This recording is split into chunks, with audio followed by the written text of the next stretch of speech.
नमस्कार। चलिए आज एक ऐसी यात्रा पर निकलते हैं जो जीवन के सबसे गहरे, सबसे बड़े सवालों के जवाब ढूंढती है। हम समझने की कोशिश करेंगे एक बहुत ही गहरे आध्यात्मिक प्रवचन के सार को। तो चलिए, बिना किसी भूमिका के सीधे उस एक सवाल पर आते हैं जो हम सबको कभी ना कभी तो जरूर परेशान करता है। सोचिए, जब ये शरीर, ये भौतिक शरीर यहीं रह जाता है, तो असल में आत्मा के साथ जाता क्या है? पैसा, परिवार, रुतबा, सब कुछ तो यहीं का यहीं धरा रह जाता है। तो फिर साथ चलता क्या है?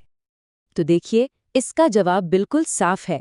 हमारे साथ सिर्फ 3 चीजें जाती हैं। एक, जो हमने अच्छा किया है, यानी हमारे पुण्य। दूसरा, जो हमने गलत किया है, यानी हमारे पाप। और तीसरा, हमारी भक्ति, हमारे साधना। असल में यही हमारी असली कमाई है, जो मौत के बाद भी हमारे साथ रहती है। तो मतलब ये हुआ कि यही 3 चीजें हैं जो तय करती हैं कि आत्मा आगे कहाँ जाएगी। हमारे कर्मों का जो बही खाता है ना, वही हमारे भविष्य की दिशा तय करता है। अच्छा, अब ये समझना बड़ा दिलचस्प है कि कर्मों के हिसाब से आत्मा को 3 अलग-अलग तरह के शरीर मिल सकते हैं। पहला है यातना देह, मतलब कष्टों का शरीर, जो नर्क में पापों का फल भोगने के लिए मिलता है। फिर दूसरा है देव देह, एक डिवाइन बॉडी, जिससे स्वर्ग में पुण्यों का सुख भोगा जाता है। और तीसरा, जो सबसे ऊपर है, वो है भागवतिक देह, एक ऐसा आध्यात्मिक शरीर जो सिर्फ ईश्वर की भक्ति से मिलता है और जन्म मृत्यु के चक्कर से हमेशा के लिए आजाद कर देता है।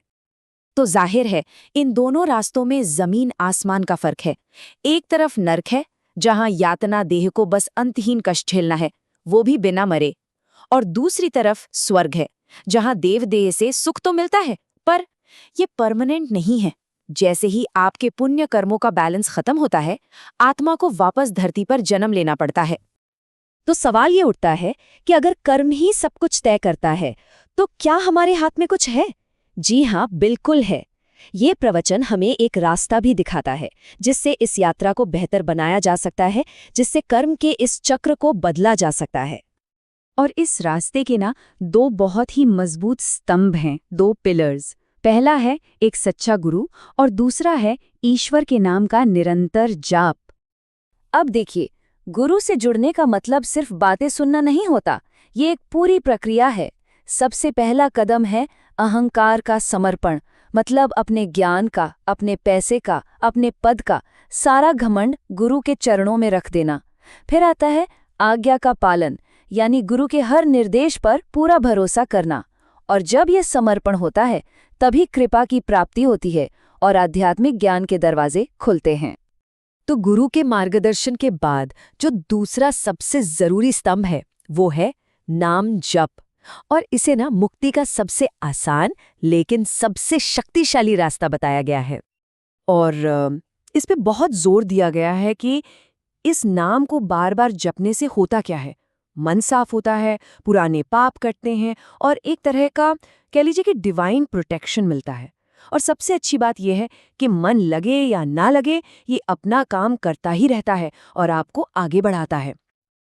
अच्छा, अब आते हैं एक बहुत ही प्रैक्टिकल बात पर। ये सारी बड़ी बड़ी बातें हमारी रोज़मर्रा की ज़िंदगी, हमारे रिश्तों पर कैसे लागू होती हैं, खासकर जब बात आती है प्रेम की? तो यहाँ प्रेम और काम के बीच एक बहुत बड़ा और बहुत ज़रूरी फ़र्क बताया गया है। सच्चा प्रेम वो है जिसमें कोई स्वार्थ नहीं, कोई कामना नहीं, बस अपने प्रिय की खुशी मायने रखती है। जबकि काम, जिसे हम अक्सर प्रेम समझ बैठते हैं, वो सिर्फ अपनी इच्छाओं को पूरा करने के बारे में है और वो हमेशा बदलता रहता है, टिकता नहीं है। और ख़ास तौर पे युवाओं के लिए एक मजबूत नींव बनाने के लिए कुछ सीधी सीधी सलाह दी गई हैं, जैसे कि शादी तक ब्रह्मचर्य का पालन करना, हर तरह के नशे से दूर रहना और बुरी संगत से तो ऐसे बचना जैसे किसी वायरस से बचते हैं। ये छोटी छोटी बातें ही जीवन को सही दिशा देती हैं। तो ठीक है, हमने ये रास्ता अपना लिया, पुण्य कमाए, पाप से बचे, लेकिन आखिर में पहुंचना कहाँ है? इस पूरी आध्यात्मिक यात्रा का अल्टीमेट गोल क्या है? देखिए, मंजिल एक नहीं बल्कि 2 तरह की बताई गई है। एक है मोक्ष, जहां आत्मा परमात्मा में ऐसे मिल जाती है जैसे कोई बूंद समंदर में, मतलब अपनी अलग पहचान खत्म। लेकिन दूसरा है भगवत साक्षात्कार, जिसे इससे भी बड़ा सुख माना गया है। इसमें भक्त अपनी पहचान बनाए रखता है। क्यों? ताकि वो हमेशा हमेशा के लिए भगवान के साथ रहकर उनकी सेवा का, उनके प्रेम का आनंद ले सके। तो अगर हम पूरी बात को समेटें तो इस पूरी यात्रा का, इस पूरे रास्ते का एक ही मकसद है, आत्मा को इस जन्म मृत्यु के कभी न खत्म होने वाले चक्कर से आजाद कराना। और भक्ति, पुण्य, गुरु कृपा, ये सब उसी मंजिल तक ले जाने वाले रास्ते हैं। और जाते जाते ये एक सवाल हम सब के लिए है। अगर एक नाम जपने जैसी सरल सी चीज मन में शांति ला सकती है, तो हम अपनी जिंदगी के किस शोर को सबसे पहले चुप कराना चाहेंगे? बाहर की दुनिया के शोर को या हमारे अपने अंदर चल रहे शोर को?